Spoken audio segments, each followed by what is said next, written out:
Kali ini kami akan membahas mengenai inversi temperatur di atmosfer. Seperti yang kita ketahui, inversi temperatur merupakan keadaan tertindihnya lapisan dingin udara dengan lapisan udara hangat di atmosfer. Lapisan ini terbentuk karena udara hangat naik ke atmosfer.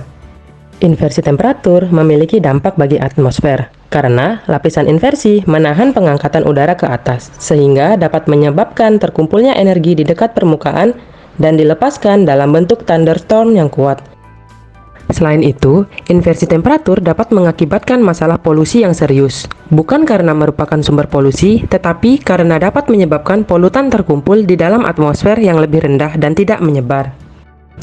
Lapisan inversi juga akan menahan pengangkatan udara ke atas atau konveksi, sehingga dapat mengakibatkan terkumpulnya energi di dekat permukaan, menyebabkan cuaca yang berkabut dan menahan polutan berada di dekat permukaan, serta menyebabkan suara dipantulkan atau dibelokkan sampai ke tempat yang lebih jauh. Di mana sih tempat terjadinya inversi? Inversi terjadi di lapisan atmosfer, tepatnya pada lapisan stratosfer. Stratosfer merupakan lapisan atmosfer kedua setelah troposfer yang terletak di atas tropopause sampai ketinggian 50 km di atas permukaan laut. Pada lapisan stratosfer, suhu udara bertambah tinggi seiring dengan bertambahnya ketinggian.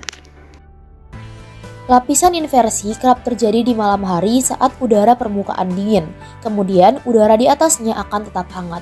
Umumnya, inversi temperatur tidak memberikan dampak ataupun manfaat yang baik bagi lingkungan kita. Justru, inversi temperatur sendiri memberikan beberapa dampak buruk, seperti meninggikan polusi di udara dan lingkungan, di mana kualitas udara di bawah lapisan inversi akan memburuk saat polutan menumpuk.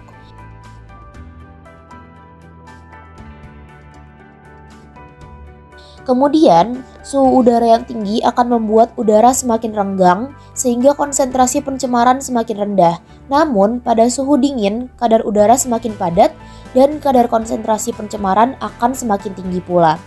Kemudian, lapisan inversi juga menahan pengangkatan udara ke atas sehingga di permukaan energi akan terkumpul. Setelah itu akan dilepaskan dalam bentuk thunderstorm yang kuat ataupun dentuman. Dan hal ini telah terjadi di beberapa daerah termasuk di Indonesia. Kemudian yang keempat menyebabkan pemantulan dan pembelokan suara lebih jauh. Bahkan suara klakson sekalipun akan menjadi lebih keras. Selain itu, inversi temperatur juga menimbulkan kabut, di mana kabut sendiri merupakan pertemuan udara dengan suhu yang berbeda. Dalam hal ini mungkin bisa kita anggap sebagai salah satu manfaat kecil yang diberikan oleh lapisan inversi, di mana kabut bisa digunakan untuk melembabkan permukaan kulit ataupun permukaan udara sekitar.